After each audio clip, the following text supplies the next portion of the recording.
केळी खाल्ल्याने मुलांना सर्दी होते का? जर तुम्ही नवीनच त्यांना वरचं जेवण चालू केलेलं आहे, तर पहिल्यांदा अगदी 1च चमचा केळं देऊन बघावं. सगळ्याच मुलांना केळ्यांनी सर्दी होते असं नाही. पण जर त्यांना केळं आवडत असेल आणि मग सर्दी होत असेल, तर मग अशा वेळी केळ्यावर किंचितसा मध घालून तुम्ही देऊ शकता. मध घातल्याने केळं पचायला सुकर होतं.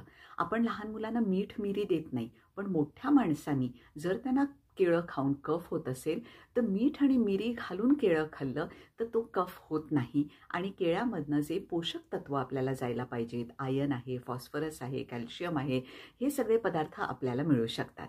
ही गोष्ट अगदी चांगली लक्षात ठेवावी.